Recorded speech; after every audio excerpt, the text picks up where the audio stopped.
For years, fans have speculated over the endings of iconic shows, but few would expect a sitcom to borrow from the most polarizing series finale in TV history, The Sopranos. When The Sopranos cut to black in the middle of the series finale, Made in America, it sparked endless debate about Tony Soprano's fate, and television never looked the same.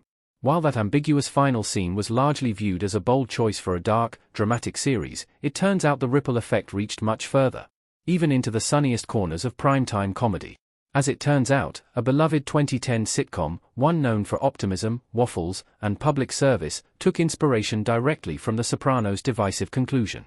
Years after both shows wrapped, creator Mike Schur revealed that he deliberately used a similar trick when crafting the final moments of his comedy's lead character. The revelation may come as a surprise to fans, but it offers a fascinating window into how bold storytelling choices transcend genre. In fact, once the inspiration is revealed, it becomes impossible not to see the connection between HBO's bleak mob epic and the farewell of Leslie Knope in Parks and Recreation. The Sopranos series finale inspired Leslie Knope's ending in Parks and Recreation. Leslie Knope's future was left intentionally vague as a direct nod to The Sopranos. Adam Scott as Ben Wyatt and Amy Poehler as Leslie Knope surrounded by Secret Service agents in the Parks and Recreation finale. When Parks and Recreation wrapped its seventh and final season in 2015, the show offered a sweeping, emotional look at where each character ended up. From Tom's business ventures to April and Andy's parenthood journey, the finale, One Last Ride, gave closure to almost every member of the Pawnee crew. However, there was one subtle moment in the episode that stood out as particularly mysterious: Leslie Knope's final scene. Standing beside Ben Wyatt at a college auditorium, the two are surrounded by security. Someone is about to give a speech. But it's never made clear whether it's Leslie or Ben who's now governor, or possibly even president. This ambiguity wasn't accidental. In an interview with Variety, creator Mike Schur admitted the scene was a deliberate homage to The Sopranos. Schur explained, "Schur's love for The Sopranos finale is no surprise. He's long been a champion of complex storytelling, even in sitcoms. Still, his willingness to incorporate a technique most often associated with gritty drama into a wholesome workplace comedy makes the fact that his sitcom is inspired by The Sopranos all the more impressive." Leslie Knope's trajectory had always been upward, and fans assumed she was destined for political greatness. But by refusing to confirm her ultimate title, Schur made a powerful statement: the exact nature of Leslie's success doesn't matter. What matters is that she got there. This ambiguity also served a thematic purpose. Parks and Recreation was about idealism, hard work, and community. Leslie's arc was never about ego or individual glory, it was about serving others. By leaving Leslie's final position unstated, Schur allowed viewers to project their own hopes onto her character. Maybe she became president. Maybe she remained a public servant on a smaller scale. Either way, she lived her dream. What makes this twist particularly clever is how smoothly it blends into the show's upbeat tone. Viewers may not even realize they are watching a sitcom inspired by The Sopranos until they reflect on the structure of that final moment.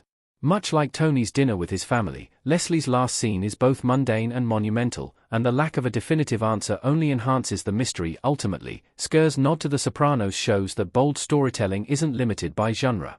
Even the warmest comedy can benefit from a little ambiguity, especially when it deepens the audience's connection to the characters. In Parks and Rec, it worked beautifully because audiences didn't need to know everything. They just needed to believe that Leslie Knope would keep moving forward.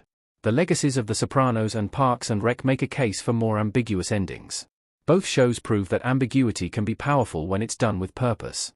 Ambiguous endings have long divided audiences. While some viewers prefer clear-cut conclusions, others embrace the interpretive space they provide. The Sopranos pushed this concept into the mainstream in 2007, when Made in America cut to black mid-sentence. That final shot of Tony Soprano left millions stunned, and ignited a conversation that still hasn't ended. Was he killed? Did he live? The beauty of the final moment of The Sopranos lies in its refusal to clarify his fate. Years later, Parks and Recreation followed suit. Though very different in tone, the sitcom inspired by The Sopranos took a page from David Chase's playbook.